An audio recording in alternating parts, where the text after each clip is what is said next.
Tonight we journey back to a time of golden sands, soft linen robes, and the kind of historical figure who is rarely remembered because, well, he didn't really do much.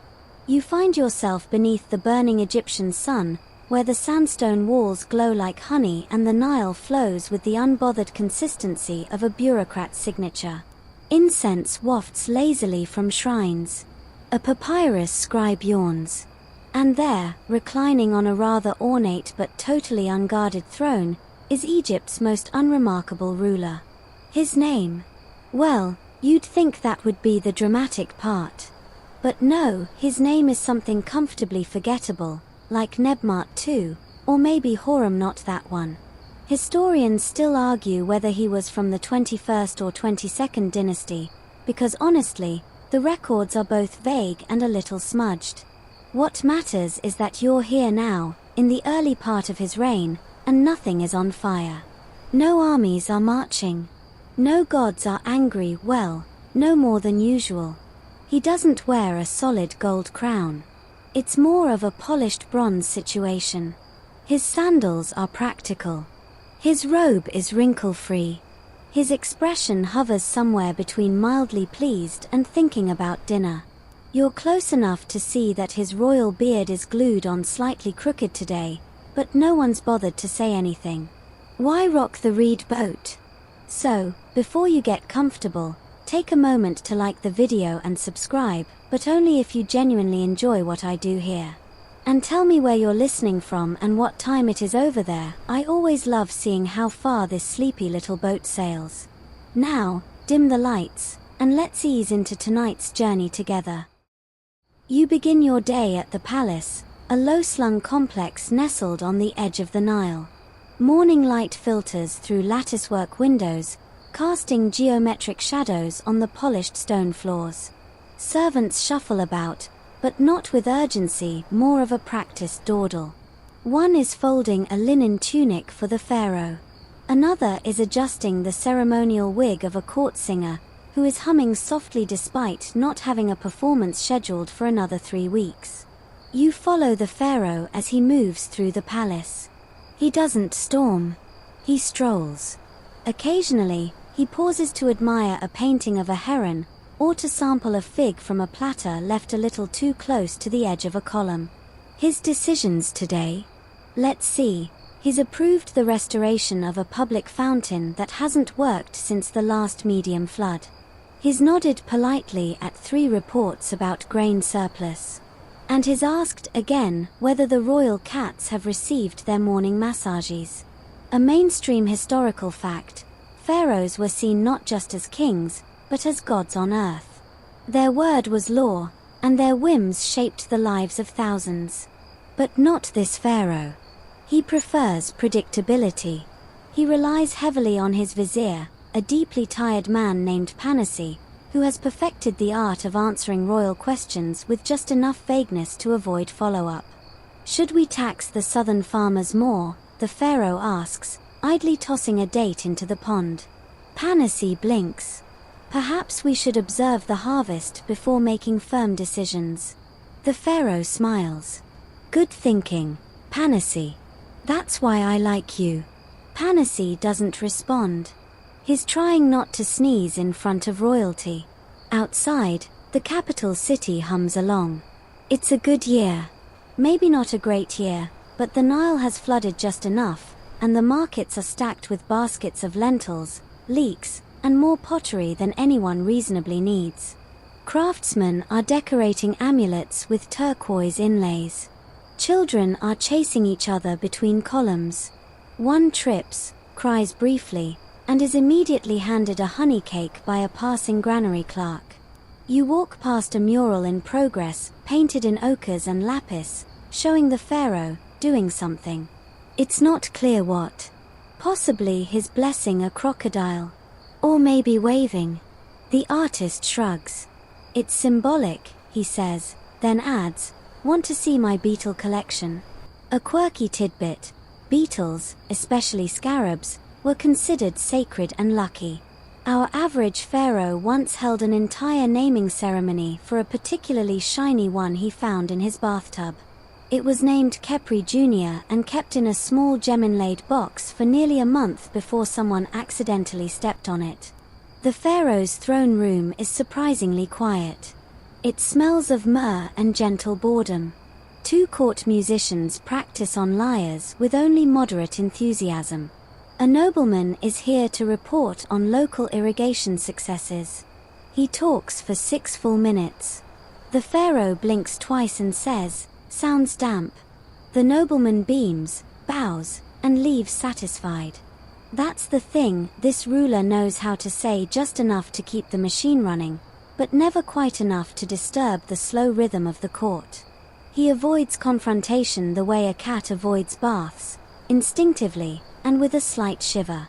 You'd think with no wars to fight, no famine to stave off, and no gods demanding vengeance, this man might get bored. And you'd be right.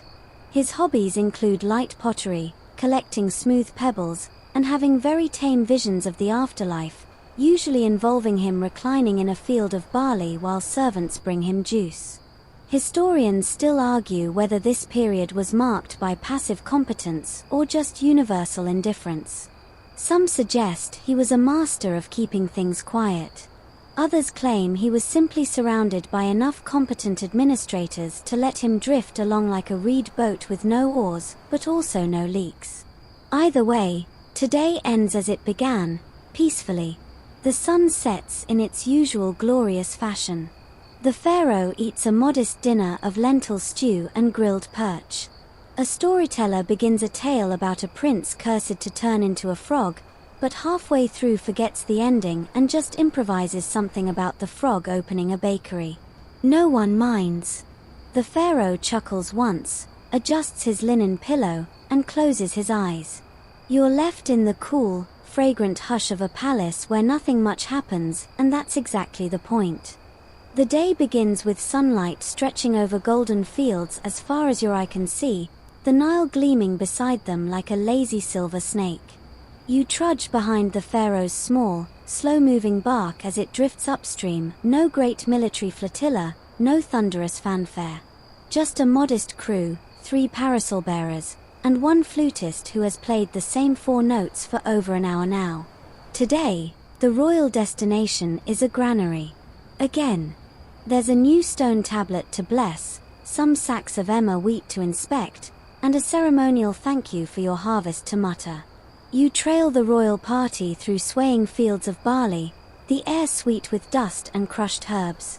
The farmers bow politely not because they fear the pharaoh, but because he might give them a goat if he's in a good mood. That's how things go in the kingdom right now. No armies on the march. No hordes at the gates. Just grain. Lots of it.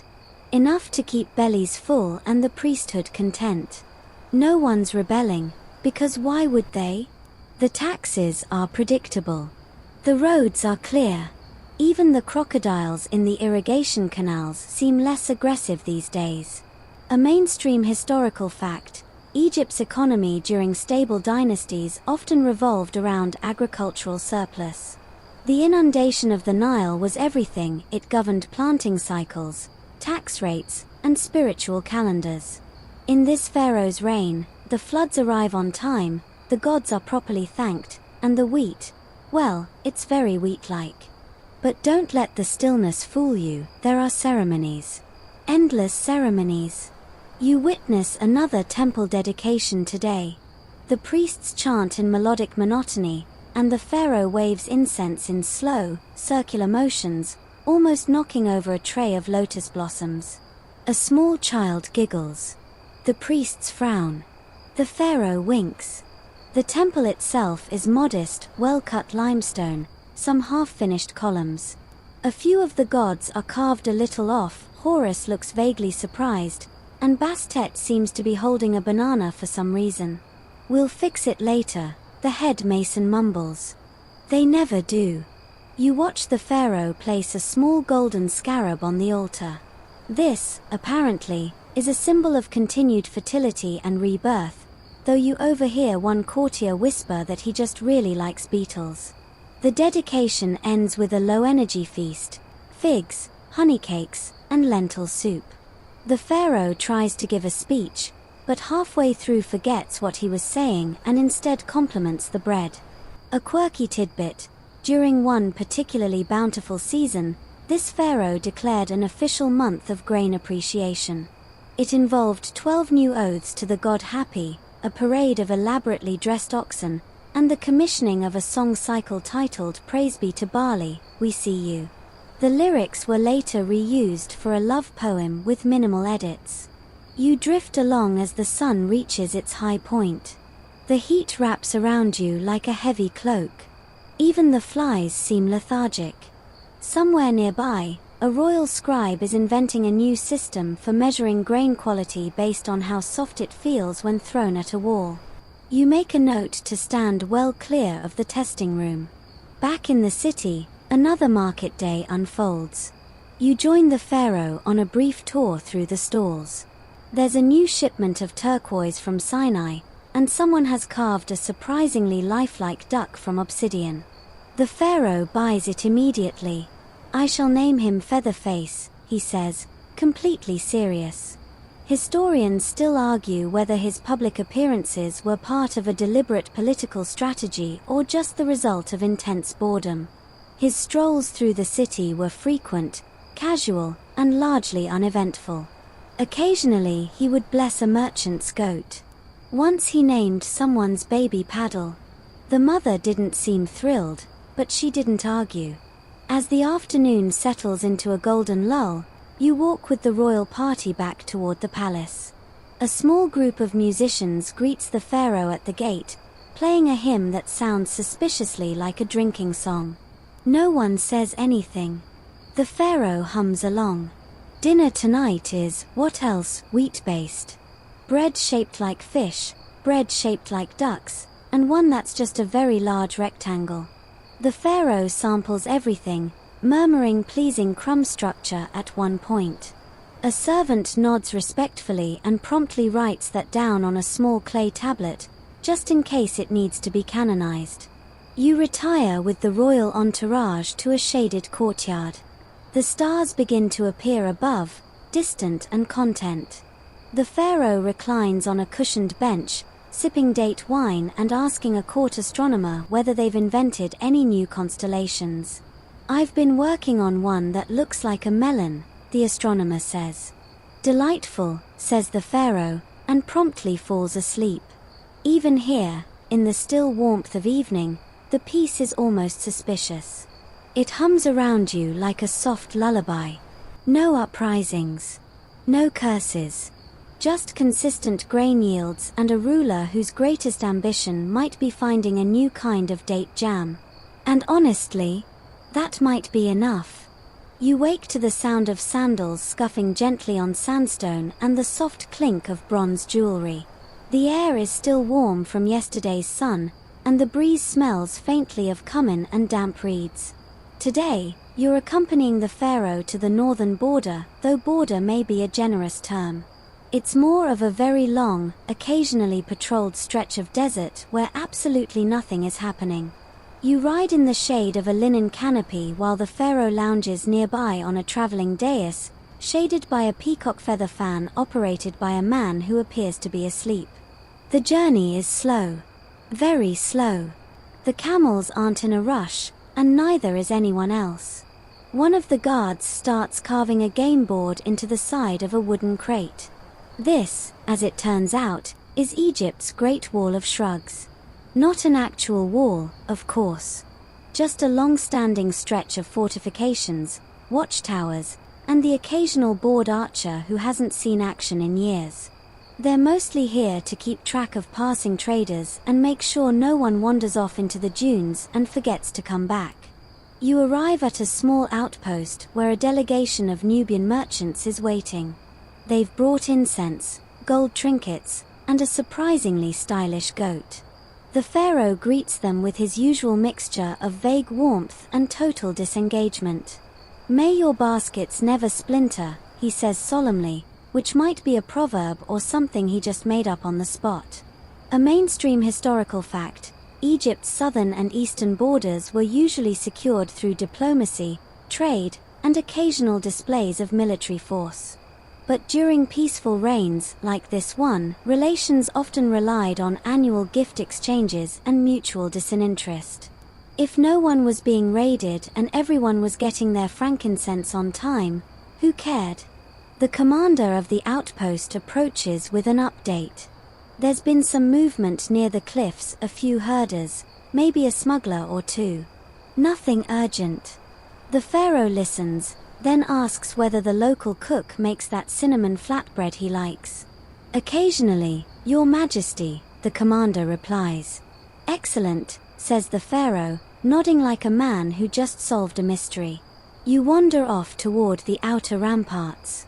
They're sun-bleached and covered in old carvings, jackals, ankhs, a few doodles of boats that probably weren't authorized. One of the guards is using his spear to roast onions over a small fire. He offers you one. It's surprisingly good. Inside the garrison, life is repetitive. Soldiers practice formations that no one expects them to use. A board officer is trying to teach a falcon to retrieve scrolls, with mixed results. And in the corner, a group of scribes debates whether writing the pharaoh's name 5 times on a report is too many or not enough. A quirky tidbit: one outpost report from this reign described a suspicious boulder seen repeatedly shifting positions, sparking fears of divine mischief. It turned out to be a local turtle with a fondness for shade and figures. The boulder was later given an honorary name and a tiny crown, as a joke. The merchants finish their offering ritual, there's some drumming, a brief goat dance, and then everyone shares a fig cake. The pharaoh seems pleased. He asks the lead merchant if he knows any new riddles. Only slightly offensive ones, the man replies. Perfect, says the pharaoh. You spend the afternoon under a strip of cloth tied between 2 pillars, watching the sun crawl across the horizon. The pharaoh naps. One of the guards starts building a miniature mud pyramid for fun. Another tells you he once saw a camel sneeze so hard it scared a priest into retirement. Historians still argue whether the outer regions of Egypt during peaceful dynasties were neglected or simply efficient enough not to need interference. This pharaoh's approach was decidedly hands-off. The people living near the fringes governed themselves with the help of local nobles, scribes, and the occasional visit from a board inspector. By nightfall, the desert air cools, and 1,000 stars emerge overhead. The pharaoh insists on a small borderside feast, grilled fish, pickled radish, and a slightly experimental honey wine. A musician plays a soft tune on a lyre while 2 scribes attempt to harmonize badly behind him. No one stops them. The conversation turns to dreams. One soldier says he dreamt of a hawk turning into a river. The pharaoh says he dreamt of a loaf of bread that sang, but only in bad weather. Panassi, the ever-present vizier, quietly notes these down in case they mean something. You fall asleep beside the campfire, the flames casting lazy shadows on the stone. There is no danger. No panic. Just the lull of sand, starlight, and one extremely average man doing exactly what he does best, absolutely nothing disruptive. You're back in the capital now, drifting through streets dappled with palm shadows and the smell of yesterday's incense still clinging to the air. It's construction day, which is to say, some things are being gently repositioned. There's a buzz in the royal court, though it's less the electrifying energy of architectural ambition and more the ambient murmur of bureaucrats shuffling blueprints. This morning's main event. A tomb site inspection. Not a grand pyramid, those went out of fashion a few dynasties ago. This is a moderately sized mortuary complex with all the essentials, a burial chamber, some light wall art, and a very non-threatening staircase. The pharaoh wants to check the progress. He's brought snacks. As you approach the site, you're struck by its adequacy. The stone is well cut, sure, but there are no soaring obelisks or elaborate hidden passageways. The workers are carving a relief of the pharaoh standing beside a lotus flower. One of them pauses, squints, and mutters, "Does he have ears like that?" You peer at the pharaoh, who's eating a melon slice and gazing at the horizon as if mildly wondering what clouds are made of. He's certainly not offended. A mainstream historical fact: by the later dynasties, most pharaohs were buried in rock-cut tombs rather than massive pyramids. These were easier to guard and less likely to attract grave robbers, though not by much. Our pharaoh's tomb will be modestly secure, according to the head architect, who also admits it's being built at a slightly odd angle because of an old tree stump no one wants to move. You join a walkthrough of the site. A priest is smudging ochre on the future walls, muttering blessings. The air is thick with dust and reverence. The tomb's hallway leads to a modest chamber, which currently holds a wooden stool, a cracked pot, and one very confused cat. The royal sarcophagus? Not finished. The stonecutter is still waiting for the right kind of granite, which has been on the way for 7 months.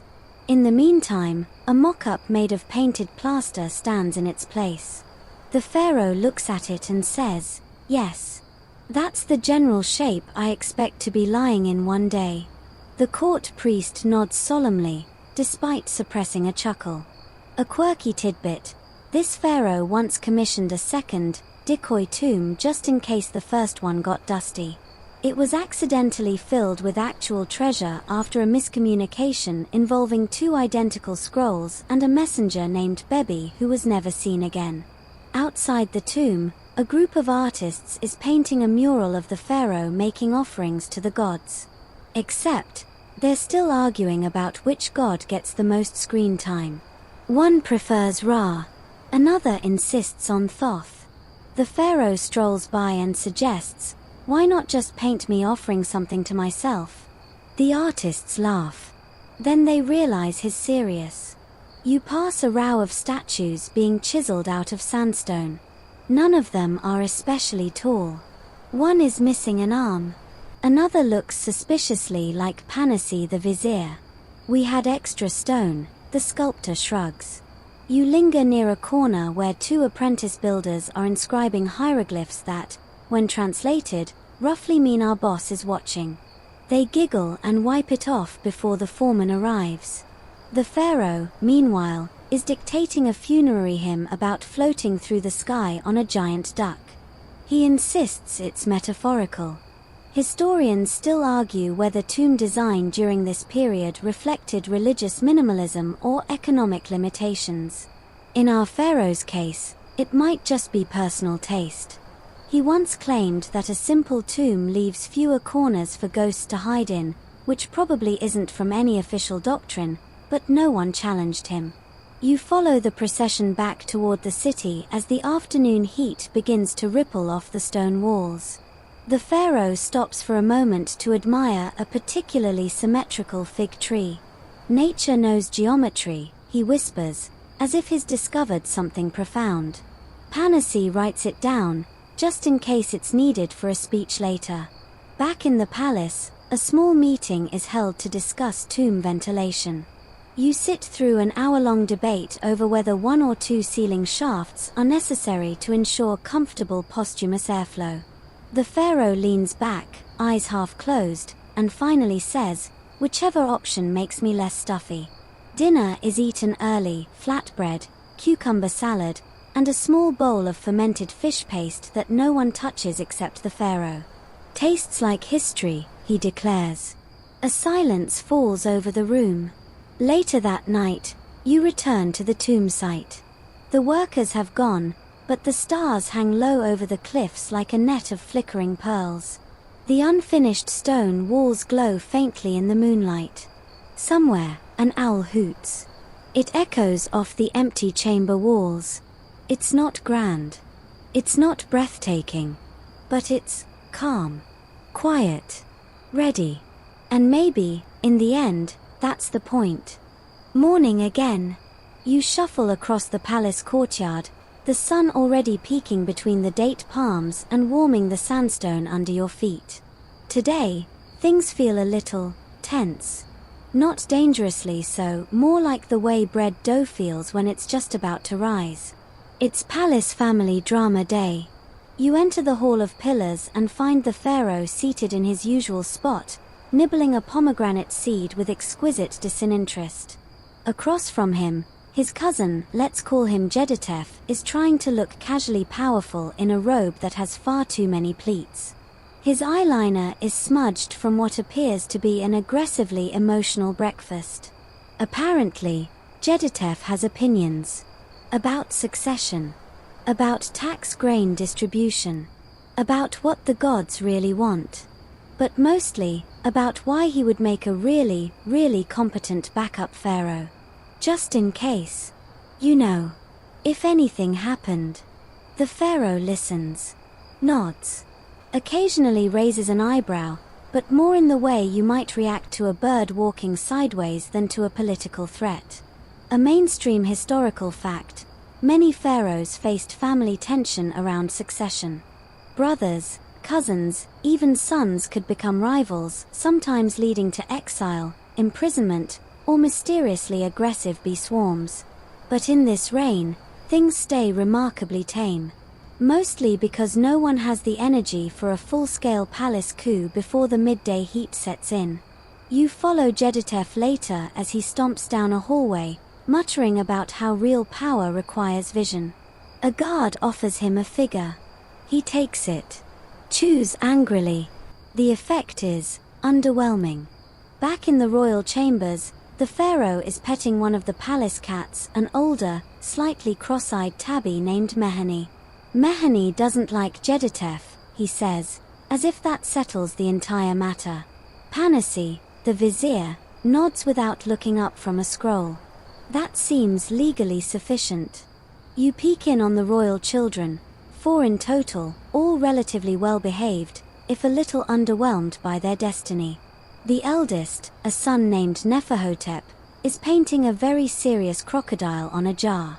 The middle 2 are trying to stack amphorae without tipping them. The youngest, little Merit, is walking around with a basket on her head, announcing, "I am the new ruler of fish." The pharaoh beams with pride. The queen, a clever woman with impeccable posture, is watching all of this from a shaded alcove, sipping barley tea and looking like she solved every problem twice but is politely pretending she hasn't. She has little interest in Jeditef's ambitions, other than occasionally reminding him that no one ever overthrew a pharaoh by whining near the fountain. A quirky tidbit: during a particularly dull season, Jeditef once tried to stage a symbolic protest by refusing to wear his sash correctly. It caused a stir for about an hour, until the royal tailor fixed it and everyone moved on. He later claimed it was an artistic statement about dynastic rigidity. Midday arrives. You join the pharaoh for a formal garden walk. He pauses to smell every single hibiscus. A servant tries to bring him shade, but the linen canopy keeps catching on branches. Somewhere behind you, Jeditef trips over a tortoise. Historians still argue whether this cousin ever posed a real threat or was simply tolerated out of family obligation. Some believe he may have been appointed to a ceremonial office, supervisor of scribes, who supervise other scribes, a title that sounds impressive but involves a lot of paper cuts and not much else.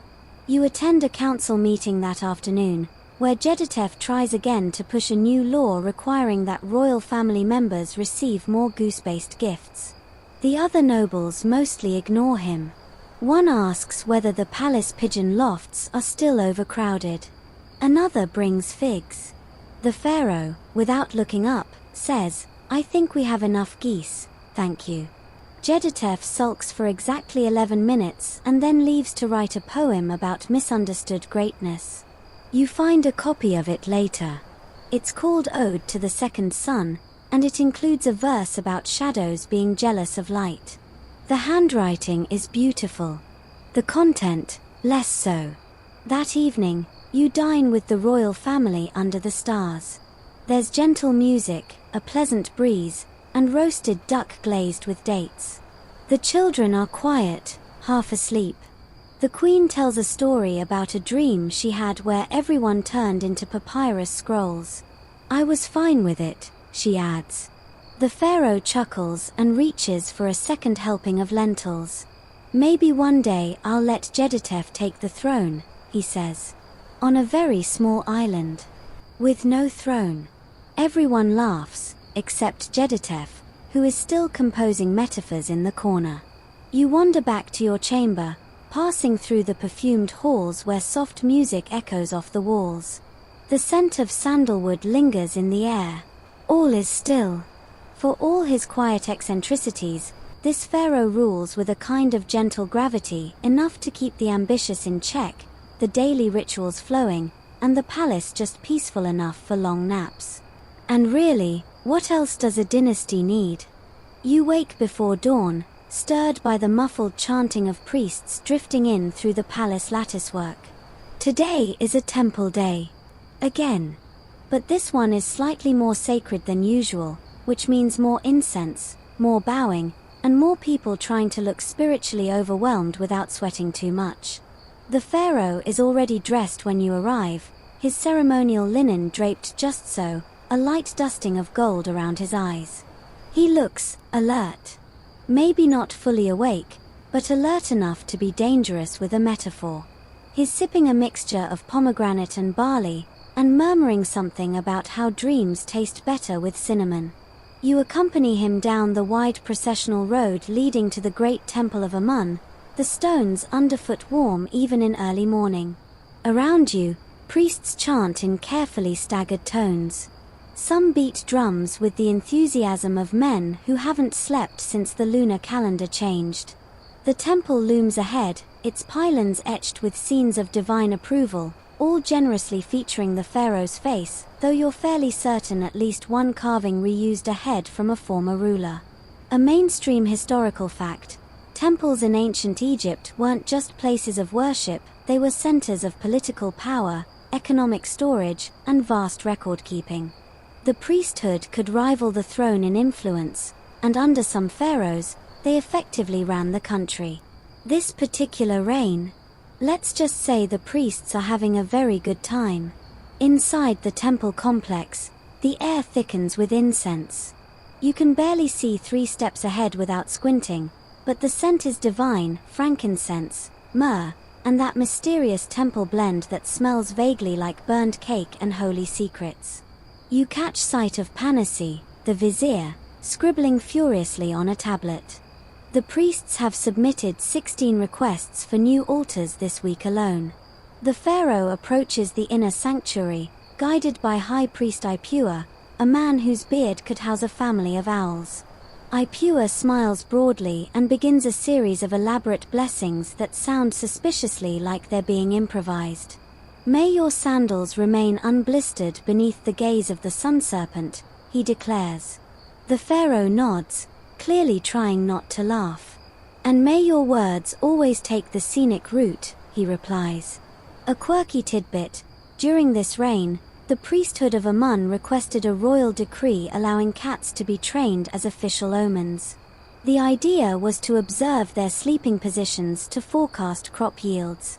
The experiment was abandoned after all the cats chose to sleep directly on the tax scrolls. Back in the temple courtyard, lesser priests and temple workers bustle about. Offerings are being arranged: dates, bread, jars of honey, and a very confused goat that keeps trying to eat the sacred linen. A junior priest shoos it away with a fan made of ibis feathers. A stonecutter nearby is working on a stele depicting the pharaoh receiving divine approval from a god whose head looks suspiciously like a badly drawn jackal. It's a regional variant, he assures you. Very in right now.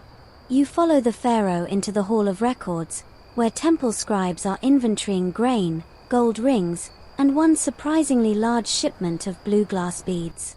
Panassi is discussing tithing ratios with a priestess of Uther, both of them talking in circles so polite it's practically hypnosis. Eventually, they agree that a cooperative spirit should guide future allocations, which means absolutely nothing, but everyone writes it down anyway. Historians still argue whether this balance of power was intentional or a result of the pharaoh's laissez-faire tendencies. Some say he kept the priests happy to avoid confrontation. Others claim he simply liked having someone else plan all the festivals. Speaking of festivals, you attend one later that day. It's the Feast of the Mid-Sky Sun, possibly invented last week, but now fully ritualized. There are processions of dancers in lotus crowns, acrobats balancing on amphorae, and a line of musicians playing a hymn called Bless the Wheat, and also the Sky. It's catchy. The pharaoh watches from a raised platform, sipping date wine and feeding grapes to Mehani, his cat, who sits in his lap like she owns the world. Jeditef, the ever-aspiring cousin, attempts to lead a choral blessing but accidentally knocks over a ceremonial torch. The fire is quickly extinguished, but his pride may never recover. You overhear a priest explaining the day's omens. The clouds were shaped like sandals, which indicates journey. But one had a strap missing, so perhaps, caution? Everyone nods, as if this clears up the national strategy for the week. As the sun begins to lower, the pharaoh takes part in a symbolic ritual called opening the gates of daylight, which mostly involves pushing on a large wooden door that's already open. Very symbolic, he mutters. You return to the palace under a sky blooming with soft orange and violet. Dinner is quieter than usual. The pharaoh seems contemplative, swirling his wine and watching the shadows play on the columns. He finally says, "The gods take themselves very seriously. I hope they're laughing somewhere." Panassi, mid-bite of pigeon stew, blinks. "Was that meant for the record?" "No," the pharaoh replies. "But maybe." You end the day back in the temple courtyard, watching as the last priests snuff out the offering fires and sweep away stray petals. A cat slinks by, tail high. One priest pauses, watches it turn right instead of left, and writes that down. Just in case. And just like that, the kingdom breathes in perfect balance once more. Not because of force. Not because of fate. But because one man, mildly divine, moderately attentive, and famously chill, doesn't mind letting the priests win every now and then. By now, you've stopped expecting much excitement, so when the pharaoh announces a diplomatic reception, you mentally prepare for at least an hour of polite gift exchanges, 4 ceremonial toasts, and one very long speech with absolutely no punctuation. The courtyard is being prepared before the sun even rises.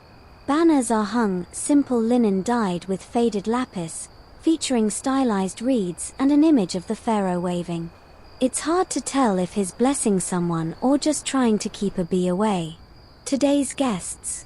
A group of traders and dignitaries from the Levant, here with crates of exotic goods and hopeful expressions.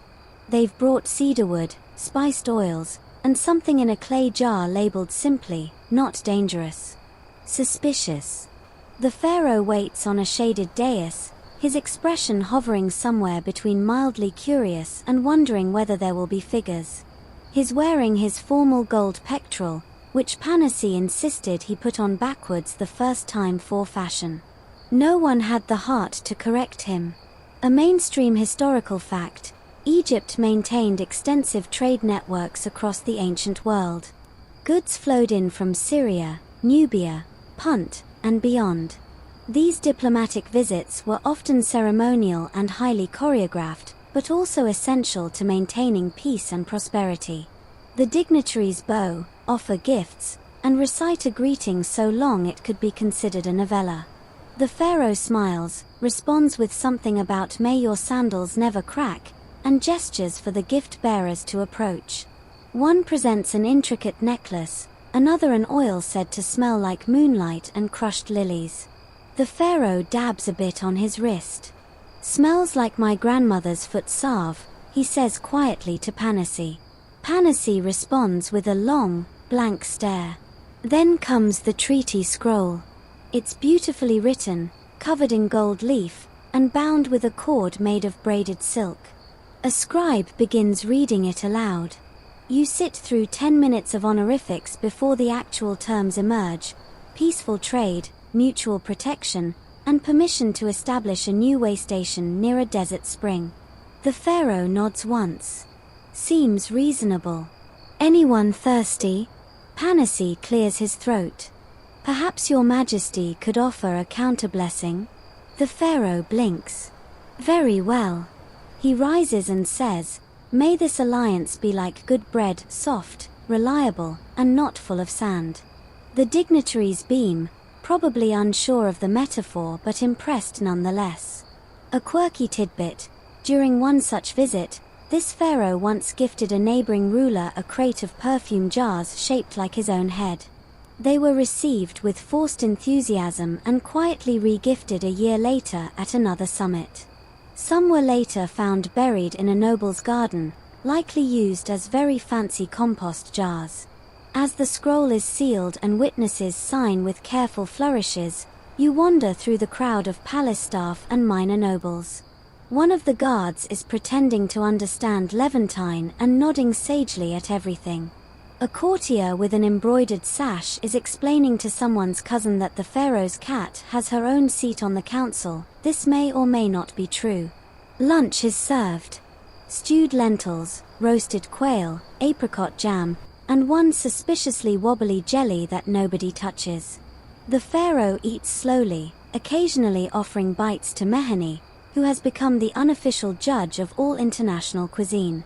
After the meal, the guests present their countergifts: a painted board game, a set of silver cups, and an odd mechanical-looking object that spins when tapped. "It's ceremonial," one dignitary explains. "Of what?" the pharaoh asks. "Yes," the man replies. Historians still argue whether these diplomatic encounters were carefully strategized or simply ceremonial pageantry. The evidence from this reign suggests that they were both, and that the pharaoh's primary role was to look wise, say vague things about the sun, and not fall asleep during the final blessing.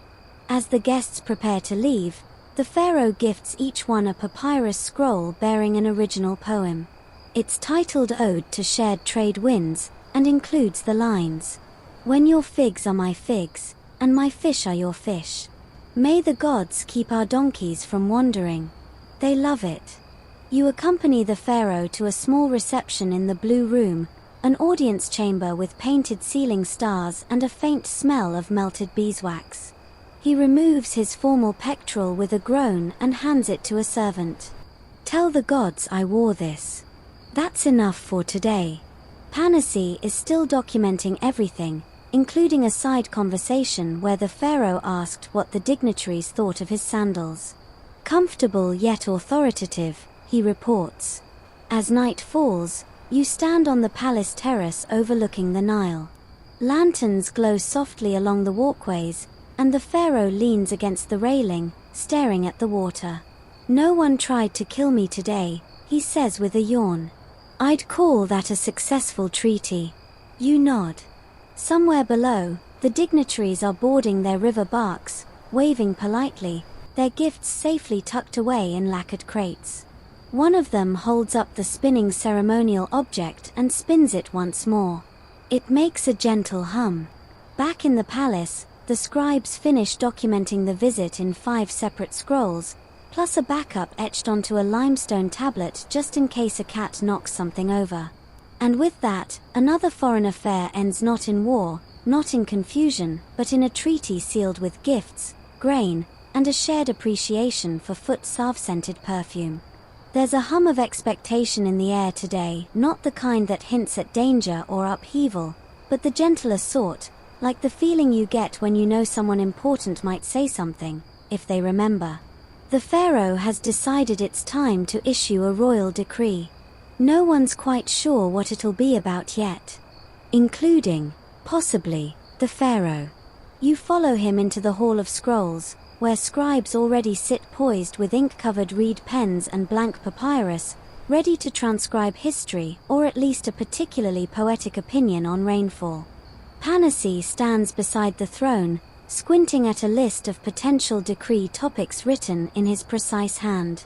It includes reorganizing the Festival of Figs, standardizing the official shape of temple incense burners, clarifying the difference between blessed rain and slightly disappointing drizzle.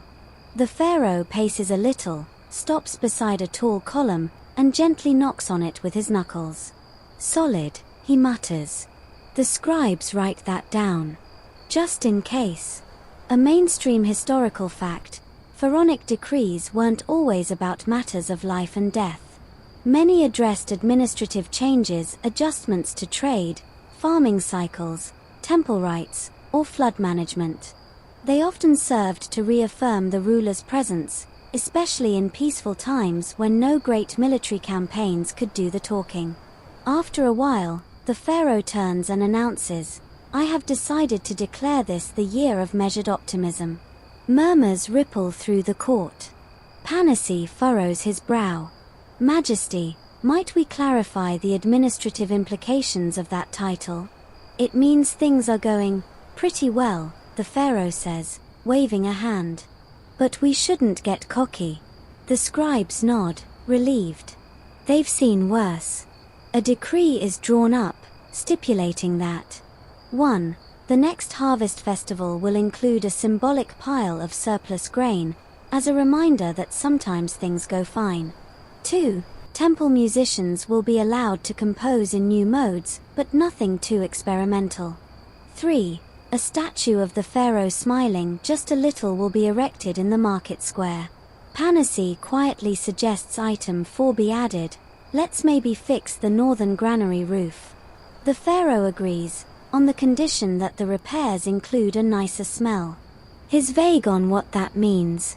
You join a small entourage that sets out to inspect several sites mentioned in the decree.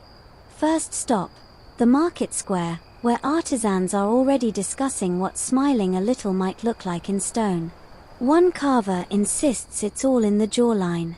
Another argues the eyebrows do all the work. Nearby, a fruit vendor is selling grapes labeled optimistically sweet. You try one. It tastes fine, which feels correct. At the Temple of Ptah, the musicians gather to test their new approved modes. The result sounds like a harp duet with occasional interruptions from a drum that's definitely been overused. The pharaoh claps politely and says, "I respect the attempt." One of the drummers bursts into tears of joy. A quirky tidbit, one of the more obscure clauses in the decree included a request for the royal bakery to create a new shape of bread representing the concept of cautious success. They settled on a loaf shaped like a gently rising sun with slightly furrowed eyebrows. Historians still argue whether decrees like these were serious attempts at reform or ceremonial gestures meant to maintain a sense of motion. In this pharaoh's case, the decree has real effects, if mostly cosmetic ones. The people feel seen. The scribes feel busy. And the sculptors get a new commission. You attend a small evening gathering in the royal gardens to celebrate the decree. There are torches, dates, and an extremely cautious jug of wine labeled just 1 cup, please. The pharaoh gives a short speech. "We are blessed. Not dramatically, not wildly, but pleasantly. Let us proceed accordingly." Cheers follow, gentle, sensible cheers. Even Jeditev claps, albeit in a way that suggests he's still hoping for a decree about goose allocations. The stars come out early tonight. You walk past the papyrus pond, where frogs chirp like creaky leather sandals. The pharaoh lingers by a jasmine bush, running a hand across the blossoms. "Some rulers shout their power," he says, mostly to himself. "I prefer a whisper." You glance back at the scribes still writing behind him, documenting every word. One sighs. "We'll need another scroll." You drift off to sleep that night to the soft echo of frogs, scribes muttering about margins, and the warm knowledge that somewhere in Egypt, a baker is shaping bread into emotionally balanced metaphors. It's late summer now, and the Nile has begun to swell. Not dramatically, no torrential deluge or mythical flood, but with a slow, steady rise that suggests the gods are feeling cooperative. The air is thick with river scent, water, silt, and something faintly metallic. The farmers are smiling, the priests are chanting, and the palace is preparing for the most important event of the agricultural calendar, the inundation observance. You join the royal bark as it glides along the river, its wooden hull freshly polished, its sails limp in the windless air.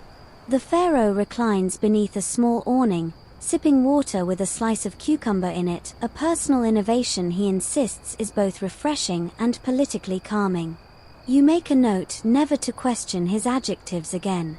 A mainstream historical fact: the annual flooding of the Nile, called the inundation, was the backbone of Egyptian life. It fertilized fields, set the rhythm of labor, and was linked to divine cycles. Celebrations, rituals, and public works were all built around this yearly rise. Today's plan is simple: observe the river, thank the gods, and maybe wave at some strategically placed peasants. You drift past small settlements where families line the banks, holding up baskets of fruit and garlands of flowers. The pharaoh waves with a kind of practiced mildness, as if unsure whether he's actually in a parade or just passing through someone's nap. Priests aboard the bark begin chanting blessings to Hapi, the god of the Nile. The lead priest, an older man with an oddly booming voice for someone so thin, recites poetry about the sacred foam and the embrace of wet divinity. You're fairly certain the second verse includes a pun about frogs. The pharaoh listens, nodding. He's really into it this year, he murmurs to Panassi. The ceremony begins at the halfway marker, a large pillar near the riverbank carved with flood records from generations past. You dock beside it. Everyone disembarks. A golden bowl is filled with river water and poured onto the stone as an offering. The pharaoh mutters something that sounds suspiciously like, "May our irrigation channels not betray us." A quirky tidbit: at one point in his reign, this pharaoh had a sacred measuring rod made from acacia wood and decorated with tiny crocodile figures. He used it to poke the Nile each year and announce, "Yes, it's wet." The rod was later lost, possibly turned into furniture during a slow administrative year. You climb a small rise with the royal entourage and look out over the valley. The fields are already green and pulsing with life. Canal workers splash through ankle-deep water, adjusting gates and digging trenches. Children laugh, their feet muddy, their voices echoing up toward the palace hills. Nearby, the scribes are recording the official height of the Nile this season. Above decent, below dramatic, one mutters, scratching the result into clay. Panassi peeks over his shoulder. We'll round that up to auspicious. Historians still argue whether the ceremonial side of the inundation served purely spiritual purposes or was part of a subtle form of state propaganda. In this reign, it seems to be both a genuine thank you to the gods and a chance to remind everyone that the current pharaoh hasn't broken the sacred cycle. Which, to be fair, is already more than some can claim. As the sun reaches its zenith, you take part in the flood feast. It's modest: boiled fish, pickled onions, flatbread dusted with coriander. The pharaoh insists on personally blessing the first loaf, then takes a bite and immediately asks if it was baked by the woman who uses fennel. It was. He grins. Someone reads a poem aloud about abundance, and the pharaoh interrupts halfway through to suggest that the line about eternal dampness might need reworking. The poet takes it in stride. "Would sacred sogginess be more to your taste, Majesty?" "Much," replies the pharaoh, deadpan. Later, you stroll along the embankment while musicians play soft melodies on flutes and lutes. The breeze finally picks up, tugging gently at the sails and rustling the reeds. Frogs sing. Dragonflies flit like living jewels above the water. The pharaoh stands by himself for a moment, staring at the horizon. He turns and says, "When the Nile behaves, everything else follows." You wonder, not for the first time, if this quiet ruler is wiser than he lets on. Or perhaps he's simply mastered the art of not messing things up, a skill that should probably be inscribed on more statues. The ceremony closes with a symbolic planting, a young fig tree set into the fresh-washed mud, its leaves still trembling. The pharaoh places the first scoop of earth around it and says, "Let this one grow straight." Straighter than my cousin's understanding of diplomacy. Everyone laughs, including the fig tree, probably. That night, back in the palace, you hear the servants recounting the day with gentle pride. The flood was good. The people smiled. The pharaoh wore clean sandals and didn't insult any priests directly. The scrolls will say, the year of measured optimism began with a generous river and a fig tree that took root with ease. And that feels about right. It's inventory season, which means today you get to witness one of the most thrilling spectacles in all of ancient Egypt, grain audits. Try to contain your excitement. You trail behind the royal inspection team as they clomp across the granary yard, the sun bouncing off the bleached mud brick walls like it's trying to toast your sandals.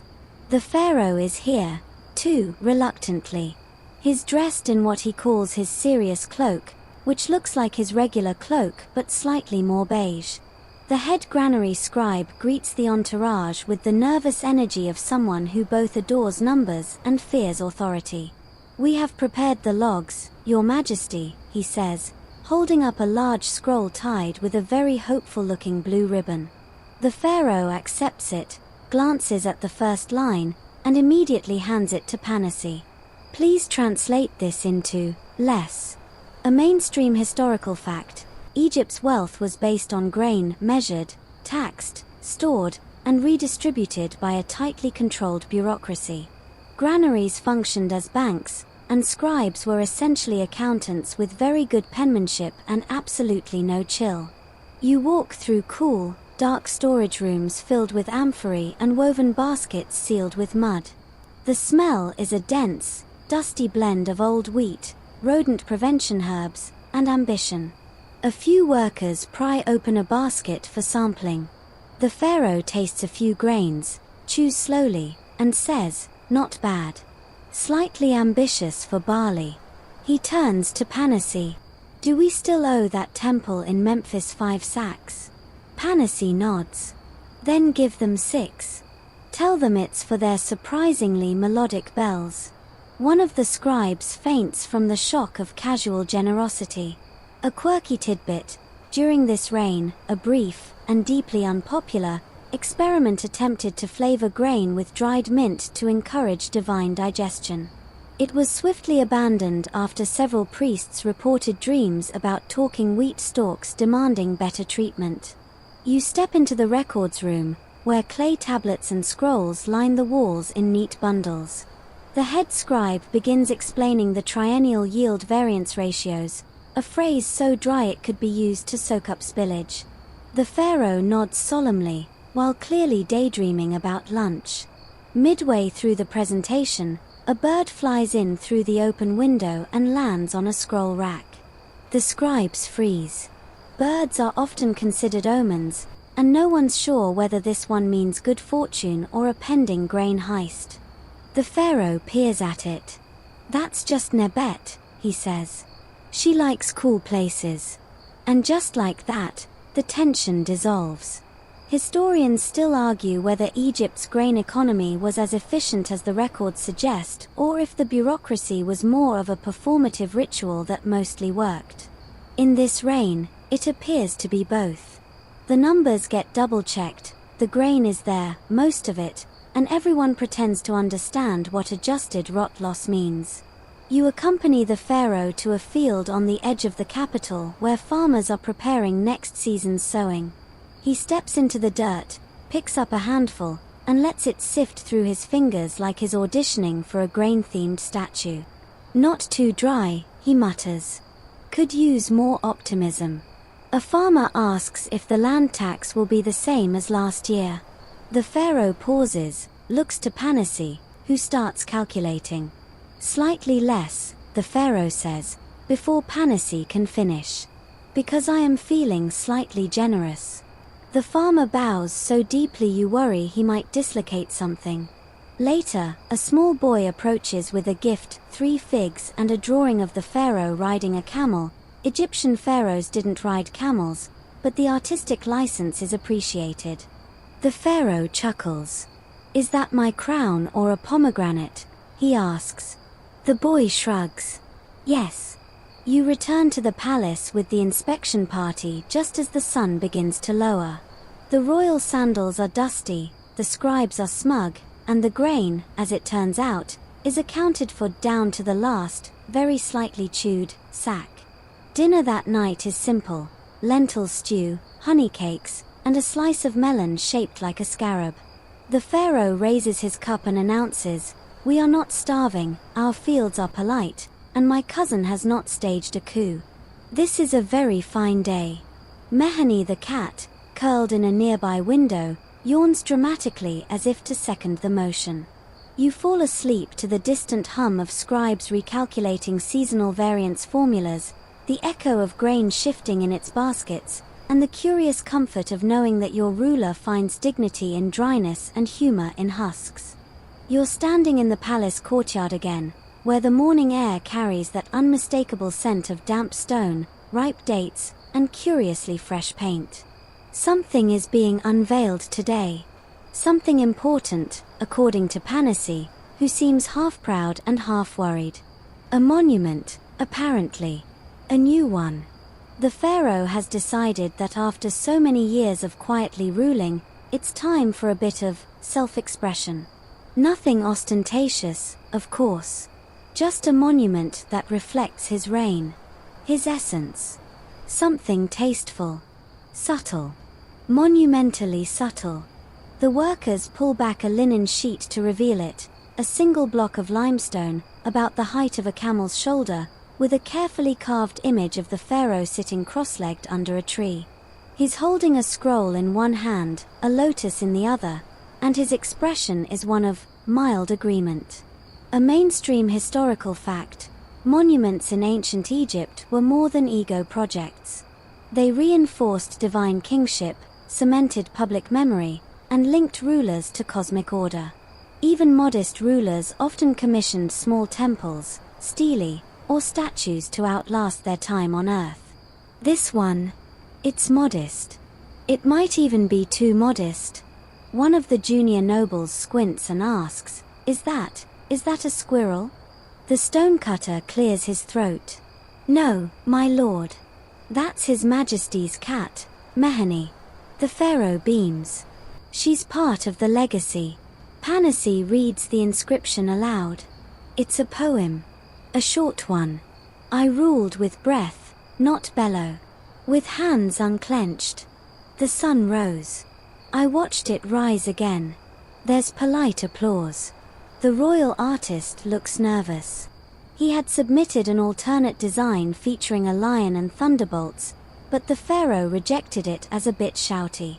A quirky tidbit: according to court gossip, the pharaoh briefly considered building a colossal statue of himself reclining, to be placed along the main road into the capital. The pose, unfortunately, resembled someone trying to find their sandals. The plan was shelved.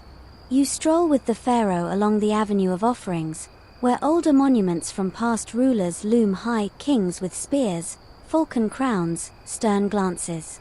He glances up at one depicting a warrior pharaoh slaying 9 enemies in a single scene. "Very ambitious fellow," he murmurs. "Probably couldn't sit down without clanking." As you pass the workshops, you spot a team of artisans etching a new stela to be placed at the harbor. This one shows the pharaoh seated between 2 trees, offering fruit to a boat. When asked why, the artist shrugs. Symbolism. Boats like fruit. Historians still argue whether these small-scale monuments were attempts to redefine pharaonic imagery or simply reflections of a ruler uninterested in grandeur. In this reign, the line blurs. The pharaoh doesn't reject tradition, he just whispers it into different shapes. You visit a school in the outer city where scribes in training are copying royal inscriptions. One young student squints at the minimalist poetry and asks, "Is this a riddle?" The teacher replies, "No, it's modern." By mid-afternoon, the unveiling is complete. The new monument stands quiet, bathed in warm light. A few bees drift lazily around the carved lotus. A bird lands on the pharaoh's stony lap and leaves a message of its own. Already part of the legend, someone jokes. The pharaoh spends the evening in his garden, listening to a court musician play a delicate tune on the harp. Panassi sits nearby, flipping through a scroll. "Would your majesty like to approve the next monument site?" he asks. The pharaoh raises an eyebrow. "How many monuments does a peaceful reign need?" Panassi hesitates. "Enough to make future scribes feel like they missed something important." The pharaoh laughs softly. "Then give them a few more riddles." As night settles in, the monument is lit by small oil lamps. Its quiet presence seems to hum with unspoken meaning. Children sneak by and whisper stories about what it represents. Some say wisdom, some say naps, one says it's a shrine to cats. You linger for a moment longer, taking in the stillness. There are no roaring chariots, no flaming altars, no glory carved in battle poses. Just a man under a tree, holding a scroll, watching the sun do what it always does. And maybe that's the point. Another season slides by like a smooth oar through Nile water, and you begin to notice something odd. Or rather, the lack of anything odd. The sun rises. The sun sets. The harvest comes in. The granaries stay full. No rebellions. No plagues. Not even a minor crocodile-related lawsuit. It's all, in a word, stable. You sit beside the pharaoh in the royal pavilion one morning, sipping barley tea while he absent-mindedly sketches something on a bit of linen. "I'm drawing a boat," he says. You lean closer. It's clearly a goat. You nod politely. "Very nautical." He shrugs. Everything looks like a goat if you squint long enough.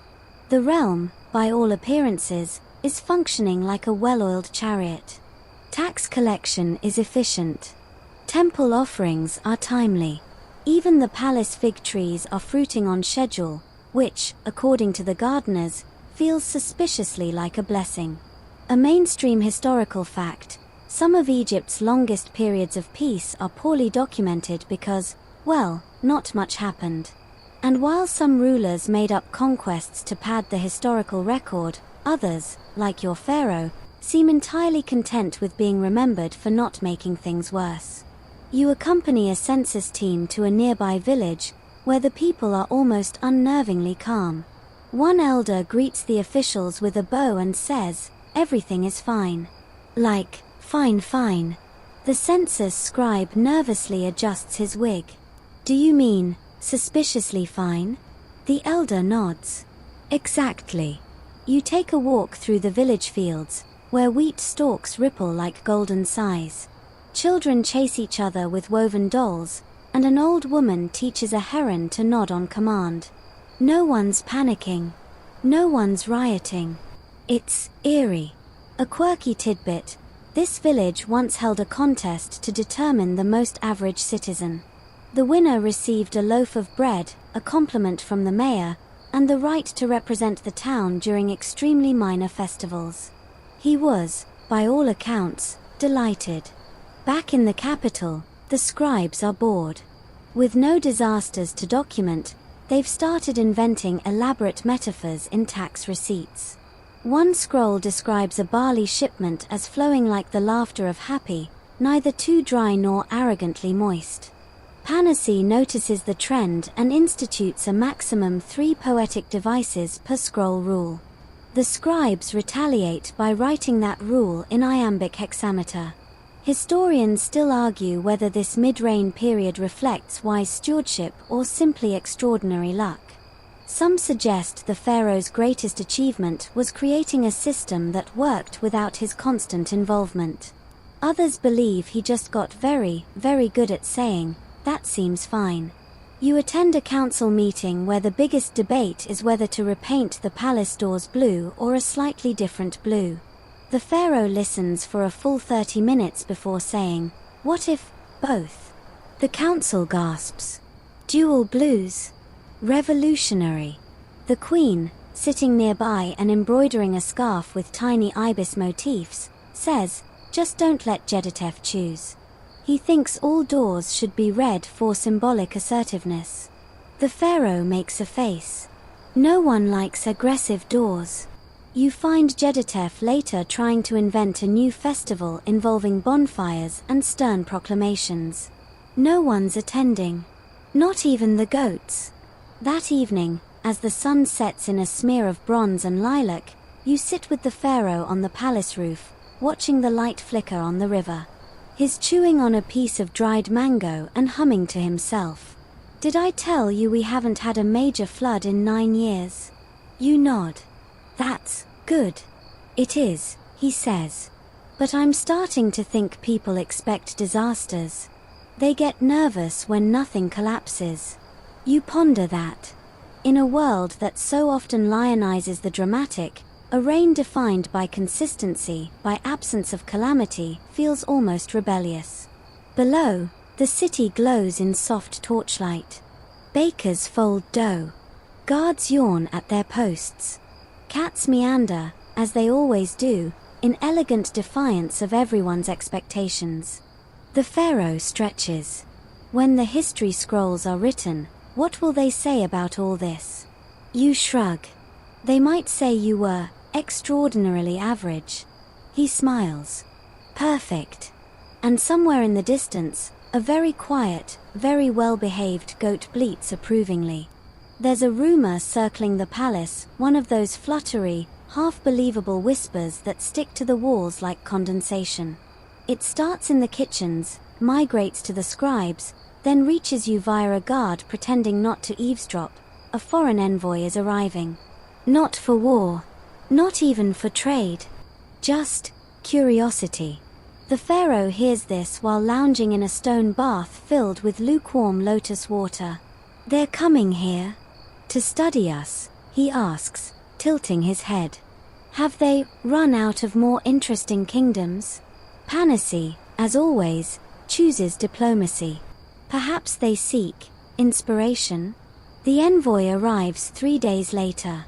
A tall, polite man from the eastern deserts, draped in silver-trimmed linen and carrying a scroll case full of questions. We've heard this land is unusually calm, he says, eyeing the courtyard suspiciously, as if chaos might be hiding behind a pillar. We wish to learn your methods. The pharaoh grins. It's very advanced. I do very little. Everyone else does a bit more. Somehow it balances out. A mainstream historical fact. Foreign dignitaries often traveled to Egypt not just for politics, but to observe its architecture, medicine, agriculture, and governance. While some rulers put on elaborate displays, others, like our pharaoh here, seemed entirely unbothered by the idea of being impressive. You accompany the envoy on a tour.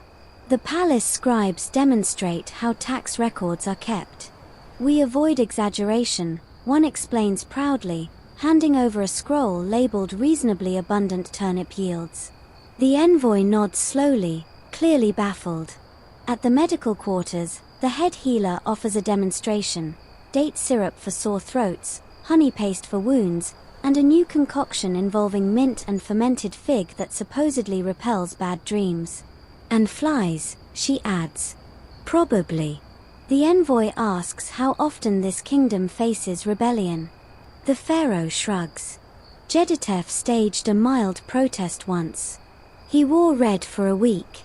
We ignored him. You visit the temple next, where the high priests explain that harmony, not conquest, is the divine priority here. Mat above all, one says. Order. Balance. And clean sandals. A quirky tidbit. As a gesture of diplomacy, the pharaoh gifts the envoy a set of sandals supposedly worn only during days of average achievement. They're perfectly plain, extremely comfortable, and somehow symbolize everything. Historians still argue whether the kingdom's reputation for peace was genuine or carefully cultivated myth. The scrolls suggest authenticity, but of course, the quiet years are the easiest to misplace. They don't scream. They whisper. The envoy, for his part, remains respectfully bewildered. At a farewell dinner, he lifts a cup of fig wine and says, "Your realm is unlike any I've seen. No banners of war, no cries of victory. And yet, it functions. The pharaoh nods. That's the goal. Doesn't it ever get dull? A long pause. Then the pharaoh says, that's where cats and musicians come in. As laughter ripples around the table, Mehani leaps up and steals a bite of quail from the envoy's plate. He's honored. You walk the envoy to his river bark at dawn. He gazes out over the smooth water. You've built a kingdom on boredom, he says. And yet I envy it. It's not boredom, you reply. It's strategic calm. He smiles, climbs aboard, and sails off, already scribbling something onto a scroll. Back in the palace, the pharaoh watches from the roof, sipping a cup of something mildly herbal. Do you think they'll copy us? You shrug. They can try, but I doubt they'll get the pacing right. Below, the city resumes its quiet rhythm. Bakers knead. Temple bells chime. A goat eats someone's laundry, and no one minds. Another day. Another chapter of peace written not in thunder, but in balance. There's something oddly satisfying about the routine now, like slipping into the same pair of well-worn sandals each morning. They squeak a little. They smell faintly of cumin. But they fit. You wake to another mild sunrise. The sky blushes peach. The Nile glimmers like a polished mirror. The palace is already stirring with quiet, practiced efficiency. Somewhere, a scribe is sneezing into a papyrus scroll, and a gardener is negotiating with a stubborn ibis that won't leave the fig trees alone. The pharaoh is already out walking, flanked by Panassi and a yawning priest from the Temple of Thoth. I've decided to visit the archive today, the pharaoh says. I want to see how we're remembered. Panassi raises an eyebrow. That's premature. I like to check in, the pharaoh says, adjusting his sash. Make sure they're spelling my name with the correct number of reed glyphs. You tag along as the royal party walks through the shaded hallways of the palace, past murals of past pharaohs doing glorious things, riding chariots, smiting enemies, lifting temples like gymnasts. Then you reach the archive of now, a much smaller chamber with only a few modest wall inscriptions and a series of labeled scroll cubbies. One of them reads, Royal Ponderings, mostly polite. A mainstream historical fact, many rulers commissioned autobiographical inscriptions while still alive, ensuring their deeds were framed just right.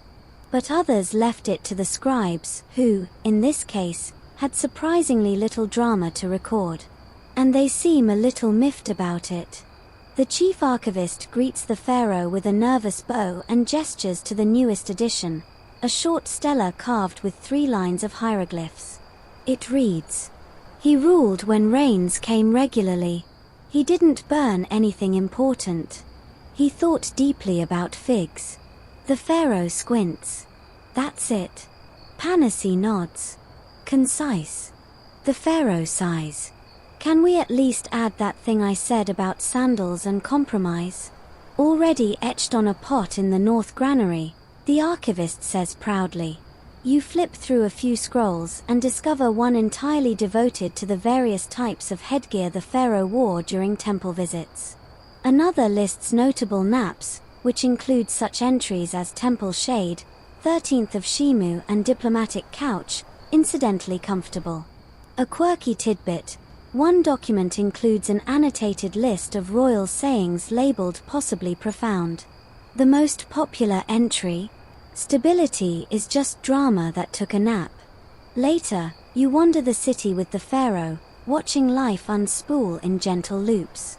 Craftsmen hammer, merchants haggle, and temple guards yawn heroically in the shade. The pharaoh buys a small clay figurine from a street vendor, an animal of unclear species with 4 ears and a delighted expression. It feels interpretive, he says. Historians still argue whether the pharaoh's aversion to grandeur was intentional humility or royal indifference. But walking beside him now, it's hard not to think it was something subtler, a commitment to leaving things a little better than he found them, without turning them into theatre.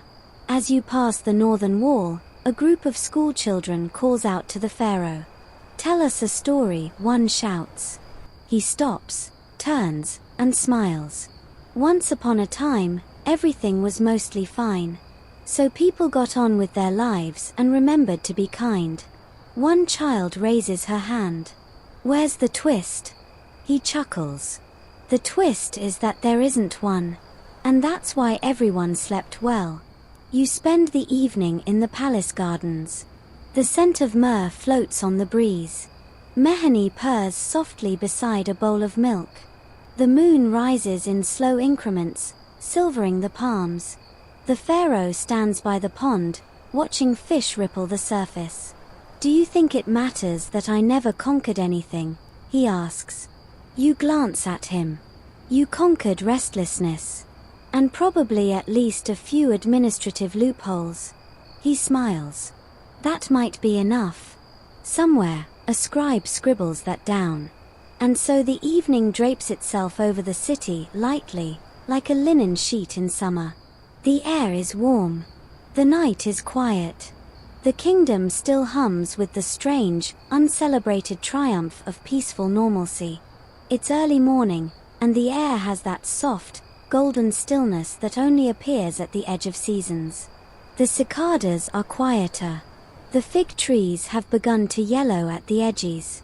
The Nile flows just as steadily as ever, but even it seems to glide with a slower confidence.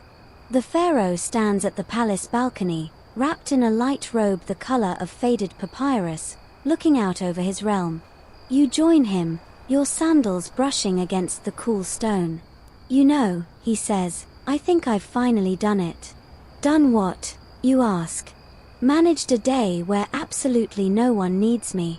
A mainstream historical fact. Some pharaohs ruled until their last breath, scrambling to finish temples, crush rebellions, or immortalize themselves in statues.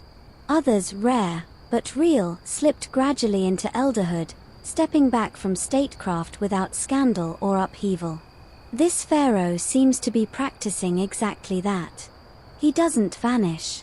He just steps aside a little.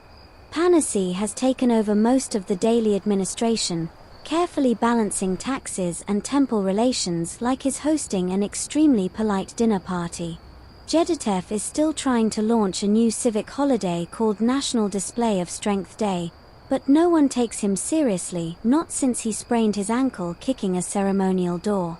The queen manages palace affairs with the efficiency of a veteran scribe. Her daily to-do list is rumored to be cross-referenced by the stars. The pharaoh himself now spends more time in his garden than in court. He's started a project to breed the perfectly round melon, though he admits it's mostly an excuse to talk to the gardeners. You accompany him on a visit to a rural village one afternoon. He doesn't wear his crown. Just a plain tunic and a simple sash. No one bows too deeply. No one panics. A child gives him a flower and says, "You look like my uncle." He laughs. "I feel like your uncle." A quirky tidbit, he recently commissioned a short musical composition called Ode to Slight Breeze, meant to be played only when the wind is just barely noticeable. It requires 3 flutes, 2 harps, and a musician trained to sigh on cue. Historians still argue whether this late stage of his reign marked abdication, delegation, or something more novel, a king gently transitioning into elder statesman, not with grand gestures but with trust.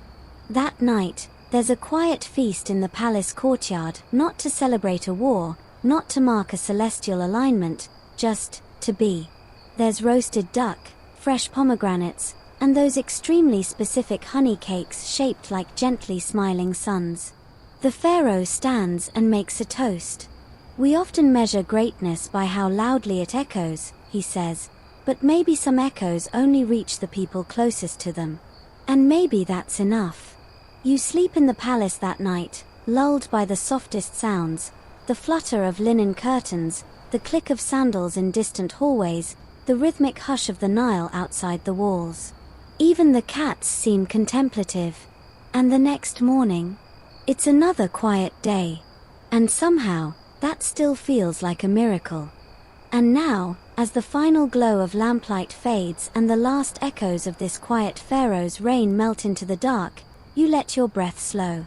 The world, once filled with the noise of chariots and conquest, settles instead into a different kind of rhythm, a softer one, measured not in victories but in trust, in calm, in patience.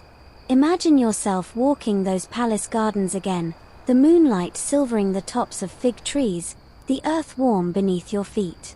The air is thick with the scent of myrrh and crushed mint. Somewhere nearby, the gentle rustle of a scroll being rolled shut marks the end of another simple, steady day. There are no trumpets, no monumental endings. Just a king with quiet eyes watching the sunrise, and a kingdom that held together not because it was forced to, but because it was gently guided there. You remember his words, "Stability is just drama that took a nap." And in this final moment, you realize that peace is not the absence of story, it's the story itself. The long stretches of normal. The steady rhythms of enough. Let that idea settle over you like linen against your skin. Let it remind you that quietness isn't emptiness, it's a choice. A legacy. Now, let your limbs grow heavy, your thoughts grow soft, and your breath slow to match the flow of the river you've walked beside for so long. You've reached the end. You're safe. You can rest. Sweet dreams.